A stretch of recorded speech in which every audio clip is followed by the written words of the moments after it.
Hello, everybody. Happy Rosé night. I'm Molly. I'm the owner of Table Wine, and I'm really excited to talk to you all about rosé. So that's the theme of the evening. If you are watching live, a couple things that I would love for you to do to get us started. We have a one-question poll. So if you would fill out the poll, that would be awesome. It just helps me get a sense of how much you like rosé, really. And then the question, kind of the opening question on the table is, if you're traveling somewhere this summer, where are you going? And if you're not traveling this summer, that's just fine too. But I'm just curious. I have deep wanderlust. Obviously, I think we all have. And so it's really fun to kind of see where people are headed. Jeff just returned from a week in Portland, which is where I'm headed. That's my big excitement. In case you were wondering why I don't have more events scheduled for July, the fam and I are going to take an actual vacation / work to Portland, Oregon, which is very exciting. So this is so great. Oh, Gray and Emmy are moving to Albuquerque. Well, that will be your summer trip. And my friend Sarah is joining us from DC. Hi, Beta. So that's so great. So many good answers. People are going all sorts of places. And even if you're staying home, that's a great choice too, right? So whether you're watching us live or recorded, hi. It's been a month since I've taught a class, so I'm a little out of practice. I have been doing private tastings, so I'm not completely off my game, but I'm a little rusty. So here we go. We're going to get started. And if you haven't kind of already caught on to the fact that we use the chat a lot, that's kind of the main way that we communicate during these classes when you're watching live. So please feel free to join in the conversation, ask questions with each wine. We'll kind of pause and I'll give you time to kind of talk about what you're tasting, how you like it, kind of, both objective and subjective kind of things. So please feel free to join in. So without further ado, let's kick off the June classes here. So fundamental information for y'all, in case you don't know this, because it comes up a lot where people are talking about, the different rosés that they like. And then there's this kind of like, can I just admit that I don't know how it's made? And I'm like, absolutely, admit that. So if you're one of those people, which I guess I should revisit the poll. So it looks like we have a lot of year-round rosé drinkers, which is really fantastic. That makes me feel like I've done my job right. And then, about half that are rosé in the summer, which is great. There's a lot more variety in the summer than there is in January. But we've got no nevers, which is also kind of, fun. So if you drink it all year long and you've never really thought about how do they make this wine, here's how they make it. It's going to be one of three ways, as I hold up a 2. It's going to be one of three ways. Probably the most common way is maceration. So that means that they pick red grapes, they press the juice out of the grapes, and they let the juice and the skins spend some amount of time together. That amount of time can vary. It can be a half an hour. It can be a few days. If it were weeks, it would be red wine. You can't just let that keep going or you won't have rosé anymore. But that's the most common way that it's made. There's a method called saignée, which means to bleed in French. And it's a different process where they still take the red grapes and they very, very, very slowly press the juice out. And that what is called like the kind of the first run juice is separated off. And that is the rosé. What ends up then continuing to happen is they continue to press, and the rest of that juice then hangs out with the skins, and that's made into red wine. So saignée is kind of like I don't want to call it a byproduct because saignée is a legitimate method of making rosé, but it's a secondary benefit of this method, because what happens with the red wines is when you do that, when you kind of get rid of that first run juice and you do this really slow press, it really concentrates the red wines. So it's used to make great reds, but it also happens to produce really beautiful rosés. They tend to be a little more concentrated than your average rosé. And then the other way that rosé is made is blending white and red grapes or blending white and red wine. Either can be done. It's most common these days to blend the wines. When I started teaching this class, I'm trying to think, it would have been 5 years ago, 2016. These three methods were in use, but I definitely, coming from a background of, like at that point, almost 15 years in the business, had this very like, and then there's blending, but nobody real does that, or like that kind of hack. It's becoming more and more common, and we'll talk about that when we get to our second rosé as to why it's becoming more common, but it's not necessarily a red flag for me anymore. I don't necessarily dismiss any rosé that is made by blending red and white. So just a heads up, but it is not that common. So I know that sometimes people see the color and they think, of course, red and white go together and make pink. And that is true, but it's not super, super common. I put some general characteristics up here. It sounds like all of you are familiar with rosé, but just so that we kind of are all on the same footing, generally speaking, when you're talking about dry rosés, we're talking about a medium-bodied wine with medium acidity that falls into the dry category, but it can be fruity. So it's not, the wines that we're talking about tonight are not sweet. There are a lot of misconceptions about how sweet rosé is, about how the color denotes whether it's sweet or not.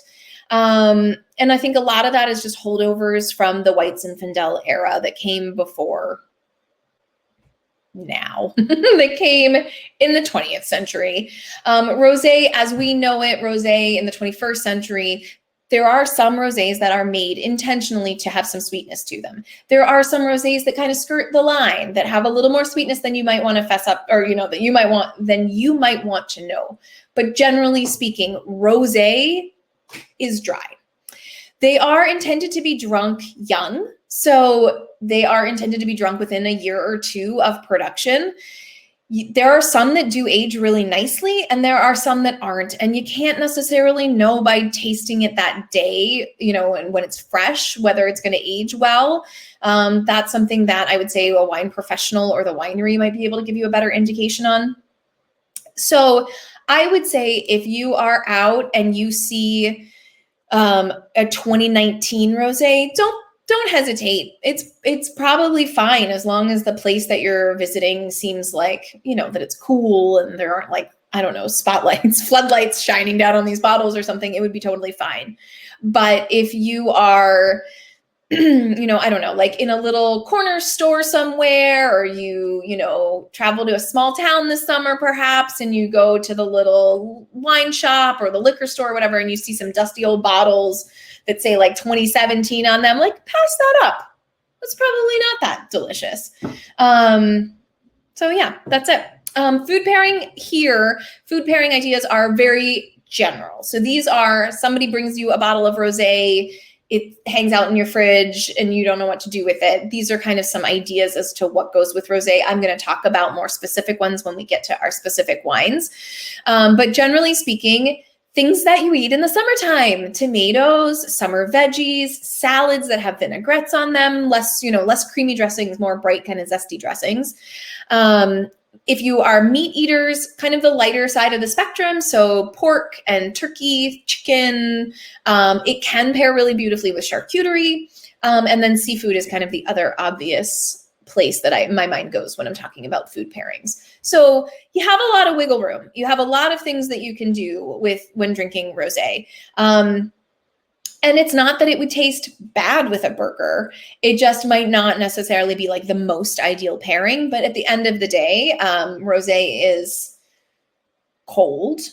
And if you're grilling burgers in the summer, maybe that's what you care about. Or no food required. Absolutely. 100%.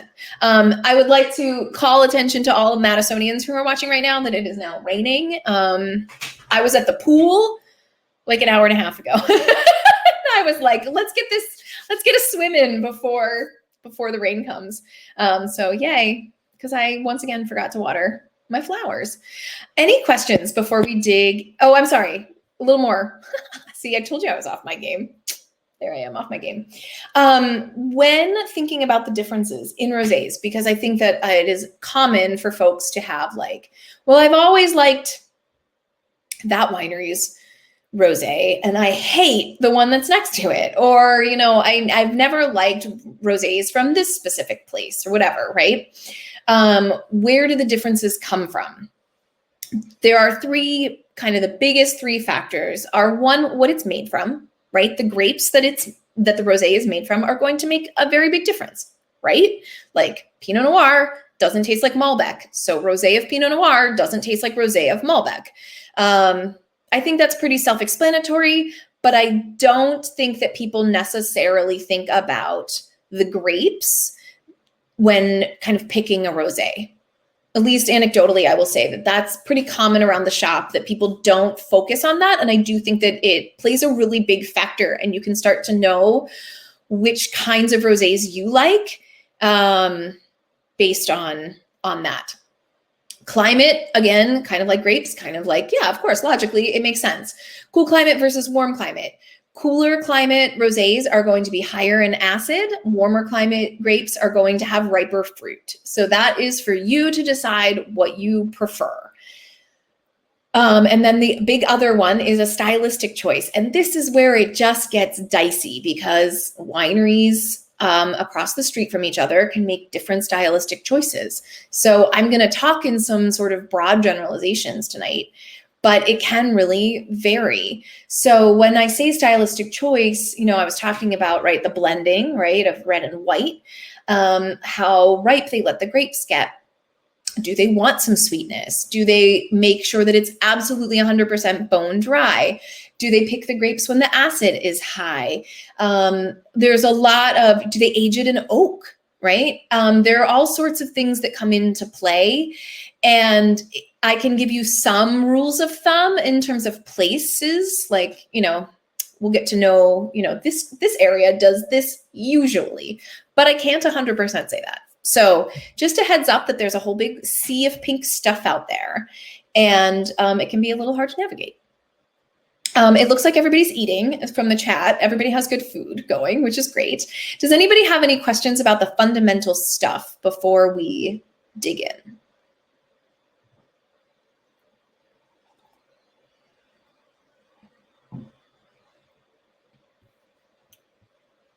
Okay, then let's do it. If you have not already poured yourself a taste or a glass, whatever size your serving might be, the Ichasari Raksa, and you're drinking along with us, pour yourself some of this. If you are drinking something else, this would be the time to get the mineral-y one, the mineral-driven rosé, into your glass. So, what you want to know about these? They tend to be lighter in body, and they tend to be a little bit lighter in acidity. That's not always 100% true, but here what you're going to kind of pick up on is the minerals, less the acidity part of it. It's not to say that it doesn't play a part in it, but that's not kind of like what the focus of these types of rosés are. Obviously, the noticeable aroma or flavor that you will pick up on with these wines is minerality. You might also get red fruit typically. I mean, it's rosé, so that's kind of like where we live a lot of the time. When in doubt, say strawberry, and you're kind of always right. And herbal notes. Mineral-driven rosés tend to kind of show more savory qualities. So there'll be some fruit, but then it kind of lives in this land of the things that are not fruit. So when I'm talking about minerality, if this is a concept that's kind of new to you or still kind of hard for you to pin down, think about eating an antacid and that kind of chalkiness on your tongue. Think about if you're here in Madison and you went outside right now and you smelled the rain and you smelled the wet cement, what would that smell like? Or if you're near the lake and you smell wet rocks, that kind of stuff. Minerality is hard to pin down, but it's also like, just stop and think about times that you've been around minerals. You do it a lot more than you think you do, right? Like you eat salt. You've cooked with salt before and maybe licked your fingers and had a little salt on your fingers, right? Like those kinds of things. You do know it. Common grapes for this style. Grenache kind of is a through line. Grenache kind of shows up in all sorts of places and in all sorts of different styles. But Grenache, Syrah, Mourvedre, and Cinsault those are grapes that are most often found in rosés from the Côte de Provence, which is where kind of the mineral-driven style really originates. So wine words that I think are helpful to kind of be on the lookout for if you're out at a restaurant and a server starts describing the two different rosés that they have by the glass, and they say any of these, like it's pretty delicate, it kind of has like a wet stone quality to it. Like you can remember this moment in time and be like, oh yeah, I remember that kind of like minerally one. And with minerally wines, generally speaking, are just fantastic with charcuterie. There's something about the minerals with the cured meat that are great. Also really great with shellfish. And this particular wine, I just adore it with sushi. So I'm just throwing that out there for y'all. So take a taste and tell me what you think.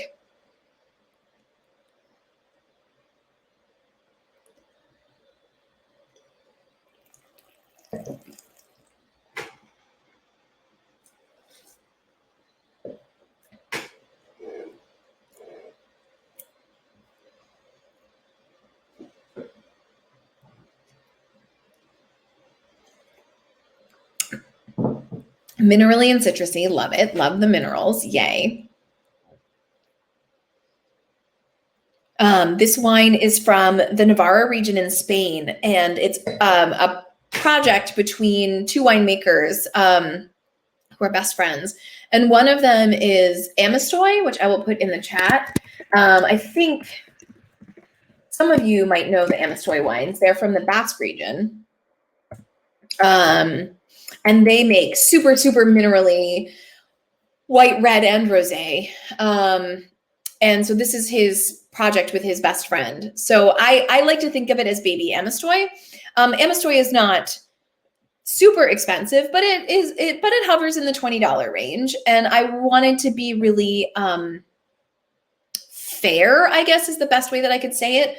I wanted to pick wines that were relatively similar in price point so we could really kind of see what you're going to get in kind of the same price point, right? Because sometimes it can be fun to get to taste something in a higher price point, but it's also like, well, yeah, that tastes different because of lots of different things. But even taste the watermelon, cool. Almost a bit sour from the fruit and mineral combo. Yes, and it definitely has some tart fruit to it, right? Like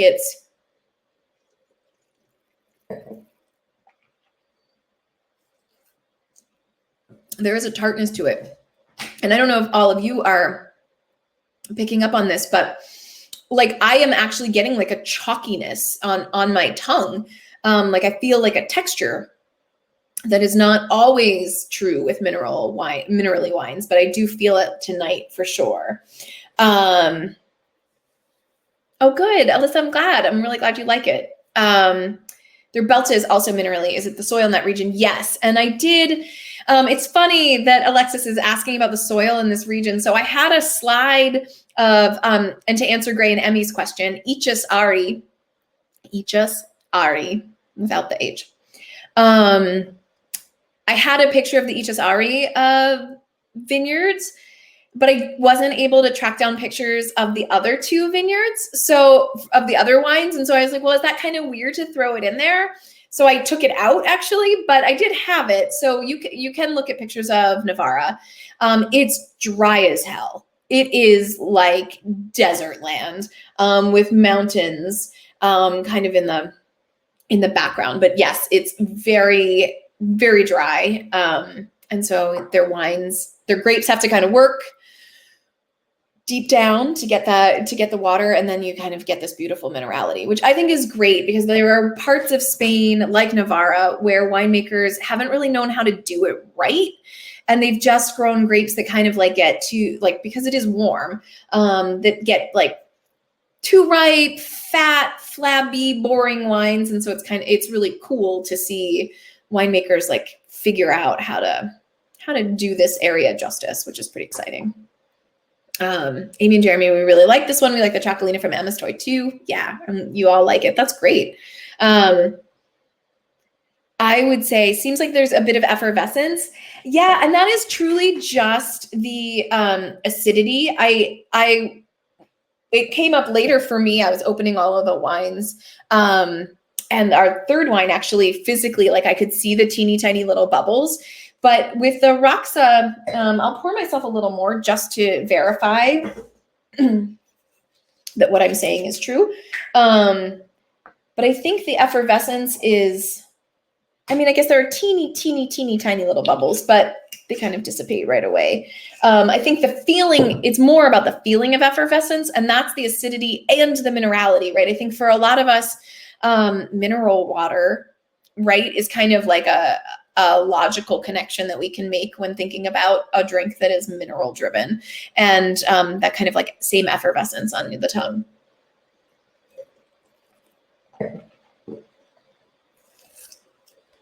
But yeah, I guess there is a little effervescence. Yeah, I wouldn't say there isn't. It does dissipate pretty quickly, so like don't expect it to be effervescent later tonight or tomorrow if you hang on to this bottle till then. I would say that the focus in rosé was for a very long time on this style. There weren't prior to 2015, there wasn't an ocean of rosé being made. There wasn't nearly as much rosé being made back then as there is now.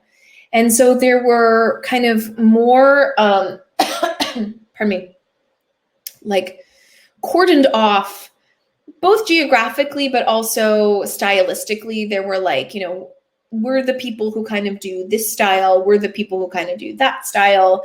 And there wasn't a lot of noise because there just wasn't a ton of rosé being made. So this style is true, like very classic to Provence, France, and pardon me, and to northern Spain. And that has been true for quite a long time. When nobody has said yet that they didn't like it. And if you don't like it, like, please shout that out and tell us, because where all of this is leading is to say that for the longest time, this was the most common style of rosé that you could find. And it was very underwhelming for a lot of people. And that really came as a surprise to me. When Table Wine opened, our first summer was the summer of 2016. And that was the summer that they ran out of rosé in the Hamptons. I don't know if any of you have ever know anything about this story, but like rosé just exploded as a trend right when Table Wine opened. And it was just kind of bananas, like, within the wine world, but also at my shop, like, what is happening? All of these new people are coming because, we carry a nice amount of rosé. And so over the years, we've just kind of grown our selection. But over the years, I've gotten to kind of see this trend as it's played out. So in the early years, there was a lot of this kind of style. And people, particularly folks who tend to drink red wine, were underwhelmed. They were just kind of like, I don't get it. I don't really see what all the fuss is about. So will lead to where the trend is now with our second wine. But I love this style. I always have, but this is kind of like what I was more or less told was rosé, right? Like for the longest time, the only rosés you could really find were from very small regions within Europe, and they were all kind of going for this style. So yeah, so if you like this style, great. There is still plenty of it to be had. You can definitely explore this style. I will say, if you haven't noticed, French wine is real expensive right now. I mean, European wine is very expensive right now, but French wine in particular, French rosé is just, it had a tough time because my importers had to order it when there were tariffs still in place. And then now the tariffs have gone away, but we all had to pay based on those tariffs. So the prices on like everything have just gone up by a few bucks on all these wines. And it's really hard because these are like some of our staple wines. And I do still have them at the shop, but it's kind of sad to see like, well, yeah, that used to sell, you know, like that because it was $12.99 and now it's $17.99 and people are a little hesitant, which I completely understand why you're hesitant. I'm not saying that to throw shade. I'm saying it because it's like stinks. Because if that's the style that you like, it's a little hard to find in that under 15 price range anymore. So that was another reason that I picked the HSRE, because I think it delivers on everything that you want without having to, you know, go kind of above that price point. So questions, thoughts? Does anybody not like it?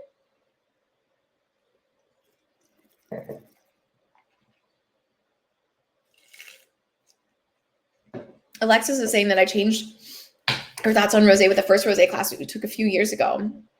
It's been fun to explore more rosés over the years. Yay, I'm glad. I'm really glad. It's been really fun to teach this class over these years and to kind of pick new things and to be able to kind of talk about where it's all headed.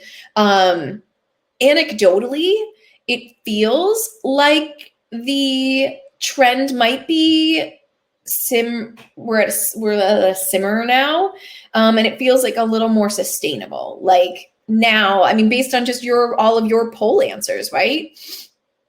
The majority of you said that you drink it all year long, right? Like it's not this, I need from Memorial Day to Labor Day, I'm going to tuck it all in and then I'm not going to drink it the rest of the year. It's something that's around, which is really cool to see. So I think we'll deal with the end of a trend kind of thing. And then it'll just be steady and then it'll just be good. And that's great. 8 thumbs up over here. And you want some sardine oysters, right? Like this style of wine with oysters, with seafood of really any kind is just so delicious. So that's great. Yeah. Oh, that's great. Oh, Alexis, you're going to Sardine tomorrow? I'm going to try. We couldn't get reservations. I'm going to try to go grab a seat at the bar. Does anybody have insider knowledge? If anybody, well, Barbie, were there last night. Great. Does anybody have insider knowledge on how to get a seat at the bar at Sardine? I will go at like 5 o'clock if that is what it takes. Oh, great. We'll all see each other. We'll all see each other at Sardine tomorrow. That's hilarious. For those of you who are not in Madison, you should come visit because it's awesome here. And you should come to Sardine. It's one of our very, very best restaurants. And it was closed throughout the whole pandemic. And actually the last class I taught in May, Sardine had just reopened the night before. And we also were very excited about Sardine. So here we are once again talking about Sardine because that's like, I can't help myself. It's so delicious. Oh, Alexis, I appreciate Connor and I are actually like having a date night. Our daughter is going to her grandparents because she can now. So thank you, but we will get there early. I arrived just before 5 and the bar was already full. And it's a Friday. I'm going to have to go at like 4 o'clock. That's all right. It's fine. Anyway, back to the wine at hand. Any remaining lingering questions, thoughts?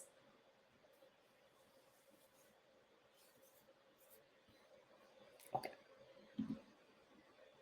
All right. Well, then let's move on to our friend Lalumi. Or if you are drinking something else, the zesty one, I would say. I'm trying to remember what I said in the email exactly. Zippy.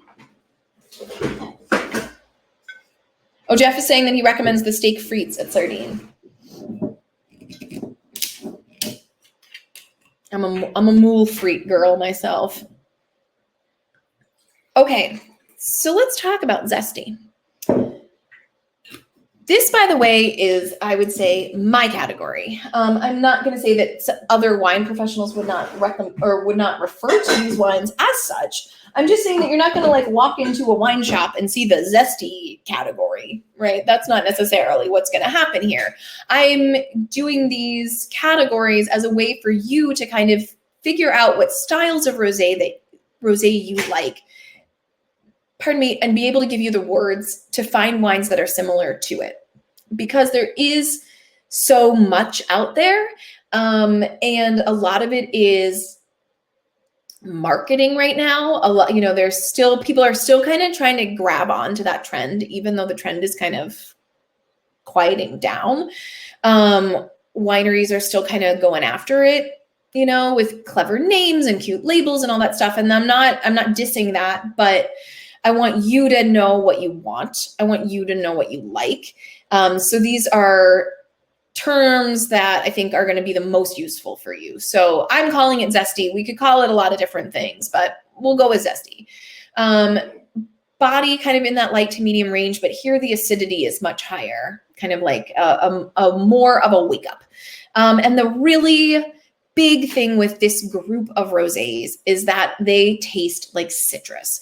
We did have some citrus, I think, on that last wine, but plenty of you also picked up on red fruit notes.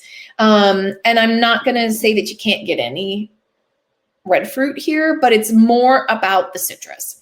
The most common grapes for this style of rosé, Pinot Noir is the big one. Pinot Noir rosés, unless there are some like really detailed stylistic choices happening at the winery, you're going to find that they tend to have this kind of acidity. Grenache, our friend Grenache, again, here we are. Grenache just kind of making it through in each one. Wine words to kind of be on the lookout for. So other things that I could have called it besides zesty would have been zippy or lively or bright. Tasting notes, things like grapefruit, like lemon, even like pineapple, this kind of brighter fruit. So take a sip and tell me what y'all think.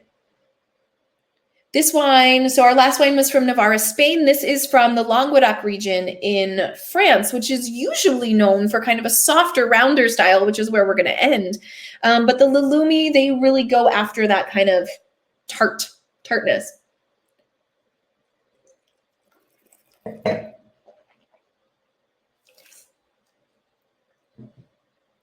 Just like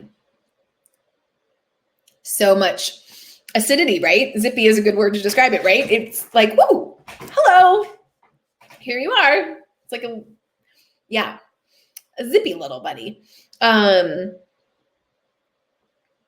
Jeff is saying pair great with a Stalzy sandwich. Yeah, for sure. This is great. I put on here BLTs. It's so good because of this acidity. You want some acidity in what you're eating. So things like tomatoes on a BLT, vinaigrette on your salad, a citrus salad, throw in some fennel because, you're probably not just going to eat an orange and call it a salad, right? You gotta do something slightly sophisticated. Yeah. Yes. Heather and Tegan are saying this is the style of rosé that they gravitate to in the summer. Alyssa, more energetic than the last one. I like that. I think that's a really nice way of saying it. And Alexis is agreeing with the zippy. Yep. The acid is there. If anybody needs a primer in what does acidity do, or how does acidity feel in your mouth, here we are, friends. That all that salivation that's happening at the end, there it is.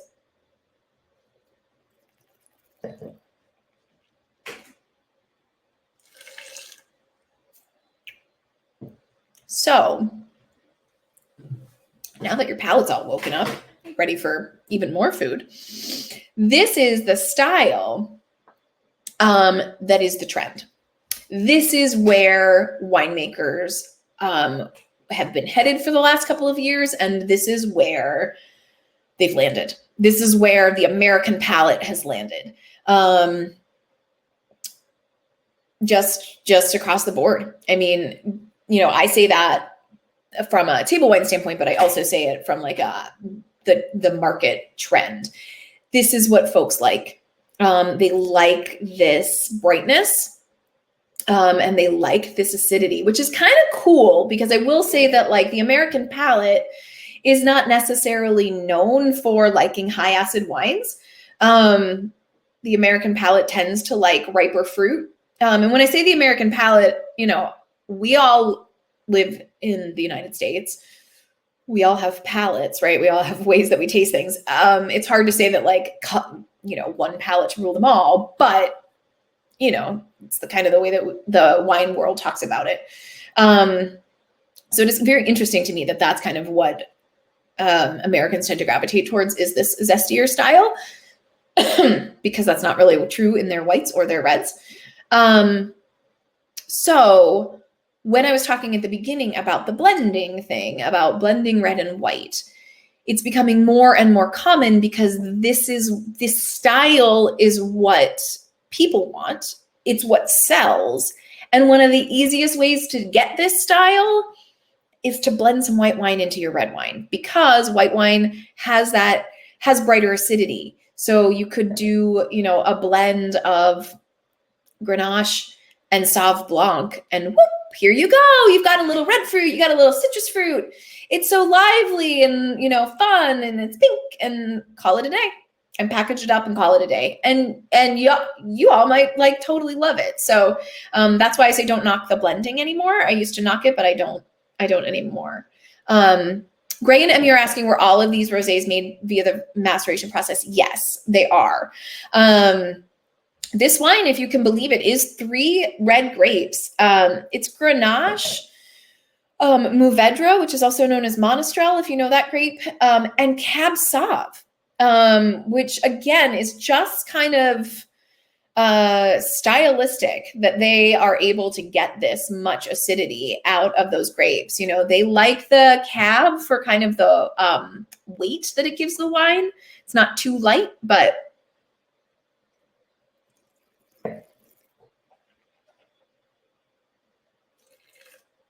Alexis is saying she's having a hard time picking up any tasting notes past the acid. It's been out for 40 minutes.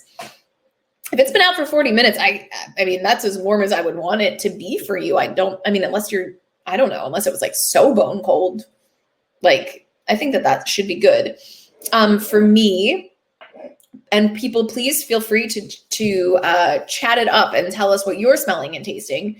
For me, I get a real, like a pineapple, like a pretty prominent pineapple-ness to it, with a piquant red fruit. So I haven't had many red currants in my life, but the red currants that I've had, this kind of reminds me of that kind of like very, you know, almost cranberry, that very like very tart fruit, and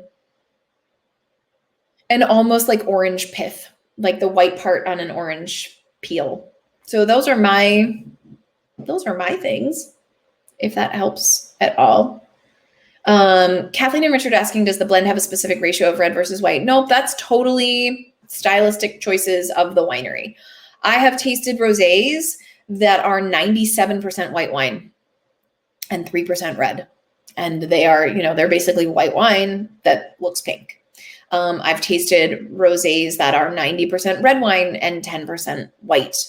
And they just are adding the white to add just to up the acid a little bit. So nope, it's totally up to the winery. And again, there's not like an easy, like, well, I can tell you that these wines are going to be that. Like, you know, it's how much do you care? Do you care? Or do you just like what it tastes like? You know, if you like the zesty style, if you like this zippiness, then you don't need to really care, right? Because, okay, so it's blended. So what? It tastes like I want it to taste, right? So Kristen and Patty are asking, are the wineries forthcoming with that info in terms of the blending ratios? Not usually. They will usually tell you what the blend is, but not necessarily percentages. And that can be for a few different reasons. That can be that the grapes are coming all from a vineyard, and it's like, look, I don't know. I'd say half of it's Pinot Noir and some of it's Grenache, and there are a few vines of Syrah. Like, seriously, I've had many conversations with winemakers that are something along those lines. So in that case, like, they're not really going to give you the percentage breakdown because they don't know the percentage breakdown. There are other places but same red and white. Yep. Like same, like they might just be like, I don't know. But they might give you that specific stuff. When I say, you know, the instances that I've had where I've tasted those wines where I know that they've given the percentages, that's the kind of information that you might not be able to find on a website that comes through, you know, like actually talking to the person who made the wine or whatever. So I know that's not super helpful. Sometimes they do. Very, very rarely on a label. It's going to take you getting onto the website, tracking down a technical sheet, which is like the technical information about the wine, and then maybe there'll be the percentages. So I would say don't count on it. Realistically, I wouldn't count on it too much.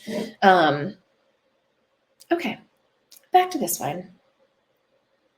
Does anybody not dig this style? Is anybody like, not my bag?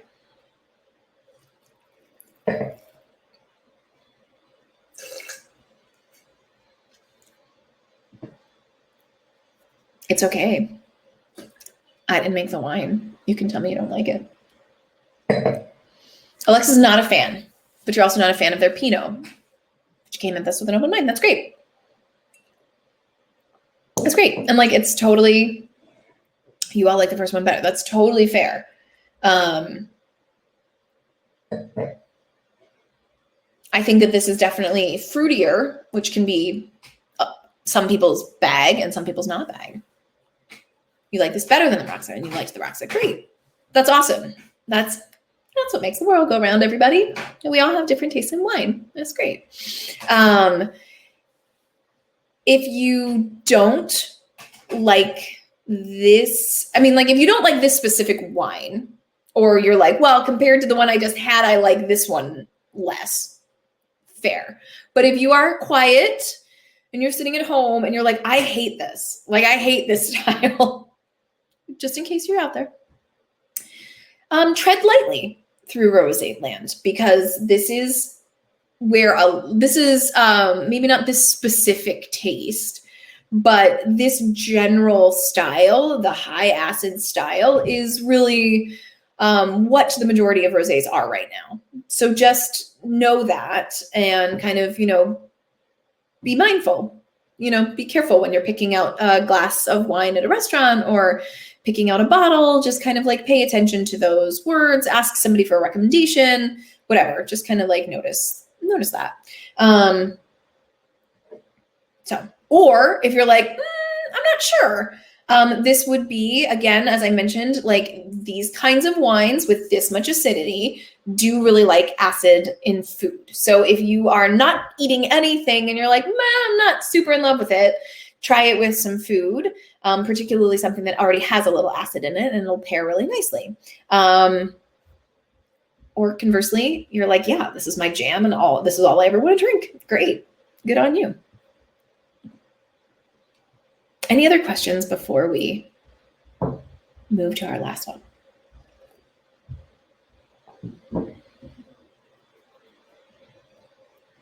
Okay, friends. Our last friend is the Christina, or kind of the rounder, fuller bodied one, whatever that might be for you. So this is the one that actually did have, like, it still has a little bit of bubbles in it. So this style is worth noting. It's really, really worth you knowing about this style of rosé. So what you need to know is that they tend to be, they do vary in body. You can get what I'm calling round. You could get a round but light-bodied rosé. They don't necessarily have to be full-bodied, but you often find them with fuller-bodied rosés. And the acidity is a little bit lower. Sometimes, you know, still kind of in the medium range, but it could be even lower than that. Tend to be more fruit, back to our red fruit friend, so less of the citrus and more, you know, back to cherry, strawberry, watermelon, raspberry, kind of all those things. Also, tree fruit starts to come up, so things like peach, nectarine. I think that those are a little less obvious, right? Because there's not the color connection in our minds. So tree fruit is something else that comes up here. And floral notes tend to come up because of the grapes that are used. You just kind of tend to see a little bit of floral notes in these wines. Common grapes that produce this style, kind of bigger bodied red grapes. So Mourvedre and Syrah we had with our mineral driven friends. Here they're back again. And really what the big difference would be the maceration time. So in Provence, they're going to use those grapes and they're going to get them away from the skins very quickly. In other parts of the world, they're going to let them hang out a little bit. Malbec, Cab Sauv, in our case, Zweigelt. Zweigelt is an Austrian grape that I have yet to taste a rosé of Zweigelt that isn't kind of on this rounder side. So the wine words that you can kind of be on the lookout for, in addition to round, pardon me, I have a little quirk in my glass. Things like soft, smooth, supple, silky, big-bodied, those kinds of things. From a food pairing perspective, they're just phenomenal with Thanksgiving. I know that feels like a total lifetime away. It is 5 months away. It's not close at all, but these wines are delicious with Thanksgiving. So just keep that in mind. Remember this moment, everybody. But also great with salty ham, things like quiche. You could even do it, not that it's sweet, but you could even do it with a dessert that's not particularly sweet. I'm thinking like fresh berries and stuff like that. So tell me how you like the Christina.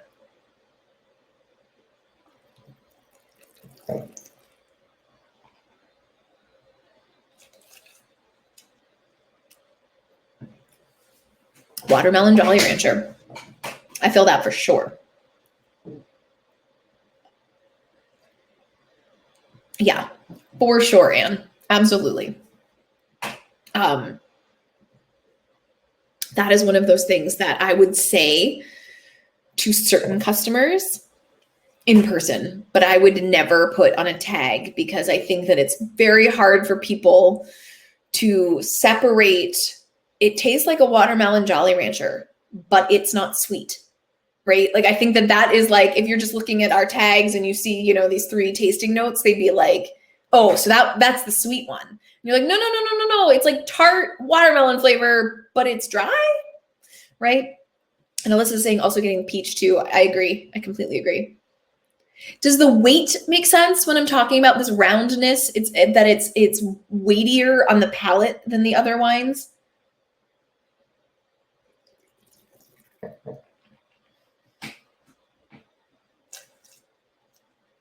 I'm getting at least one yes. So, and here I feel like there's some texture to it as well, right? It feels to me in my mouth, it feels like there's a little bit of tannin. Yeah. Alexis, I had this last summer and wasn't overly impressed. I like it so much more this year. Having it next to the other 2 is so helpful. It's much more rounded and textured. Last year, Alexis, I think it was juicier. I think that last year's was kind of, if anybody's had the Queen of the Sierra rosé that we carry from California, which hands down, like one of my all-time fave wines and really tastes like watermelon Jolly Ranchers. Queen of the Sierra is really kind of big and juicy. And I feel like the Christina last year was really pretty juicy. I feel like this year, I agree with you. The texture is really satisfying to me. I think it's pretty great. Alyssa, where does the weight come from? So it's from the Zweigelt. It's from this grape. No, it's totally cool. So Zweigelt is, I said that I've not had a Zweigelt rosé that hasn't had this weightiness to it. And it's interesting because Zweigelt is not like a huge bodied red, it's not this like massive monster of a red grape, but rosés from Zweigelt, from a number of wineries going for slightly different styles. We have a Zweigelt rosé from Glaetzer right now. We just have a few bottles of it left. It's amazing. And it tastes like cranberry mineral water, but it's also very weighty. Like that's just the Zweigelt thing. So in this case, that's the grape. Some regions are known for it as well. So broadly speaking, rosés from Rioja tend to be like this. Rosés from Southern Italy tend to be like this, where they have this kind of bigger weight. A lot of Central Coast of California rosés also tend to kind of have this.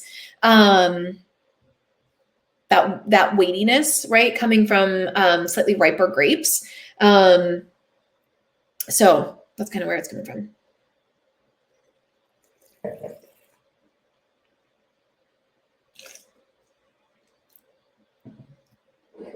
Yeah, I just love the texture on it. I really do feel like peachy tonight.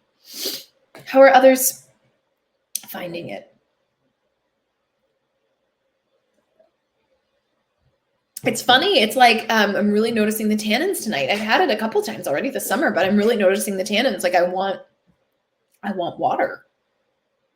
Jeff, I would pair it with a turkey burger. Totally. I think that like if you eat meat, this is a meaty rosé. If you don't eat meat,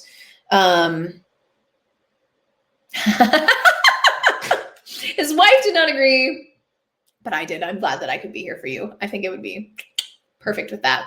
If you don't eat meat, it would be really good with things that also have umami and weight to them. So grain salads, mushrooms, if you do eat cheese, kind of cheese, things like that, it would be really fantastic with that. I also really like the round style for the not food moments in my life, where I just want a bottle of wine. I'm just hanging out in the backyard or something of that sort, and I just want a glass of wine, and I'm not having any food. Just kind of rare for me. If any of you, some of you take a lot of wine classes with me, and you know me that I'm always talking about like, well, and then this food, and then that food, and then this food, because my whole life is like focused on what food I'm having it. And Kristen and Patty are saying, yeah, that's what they said. First one with food and this one just sitting on a patio. I agree. For me, I could drink the first and this one without food, although I'd like the Roxa with some seafood. For me personally, the Lulumi is like screaming for food to me. But that's just like, I think that's just personal preference. Alexis is saying that she knows it's not relevant to the wine, but she likes the back of the label where they do an FYI on beneficial insects, right? Like, it's not just a cute label. It's not just a cute face. It's also a one-woman show. So that's pretty cool. Christina is, she grew up in a winemaking family, and she is making this label for the importer Jenny and Francois. And she's super cool. I think she's younger than me. She makes really delicious wines. So we have this from her right now, and her Gruner Veltliner, which we featured a few months ago. So for what that's worth. Yeah, I actually, I did a little Instagram story right before class started, and I was tagging the importers, and these are 3 of my favorite importers. I didn't specifically pick them to talk about importing, but I will say that De Maison is the importer of the Roxa, and I love everything. I love literally everything that they bring into this country. I think that they just do an amazing job. Massenoy is the importer of Lulumi. And like the Jenny and Francois, like they kind of work together with the winemakers at Lulumi to kind of go, to kind of like figure out what style of wine they want. And I really love Massenoy as well. They have some of our like all-time fave wines at Table Wine. And then Jenny and Francois, if you don't know them and haven't heard me wax on about them, husband-wife team, they focus just on natural wines. So all of their wines are sustainably and ethically produced. So there, look, we just have like a little importer lesson very quickly. I'm curious to see what everybody's rankings are, because we do have a few minutes. So I'm curious to see how you would rank these wines, what your fave was, and if there are lingering questions, if there are lingering thoughts, bizarre food pairing that you want a suggestion for, anything along those lines. I'm here for you.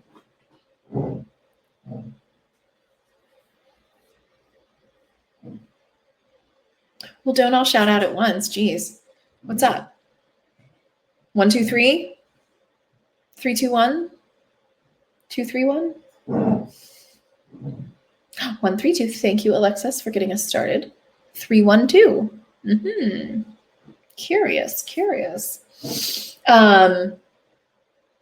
Well, while the rest of you deliberate. 2, 3, 1. All right, we got a couple 2, 3, 1s. 3, 2, 1. We're all over the map here, guys. I love it.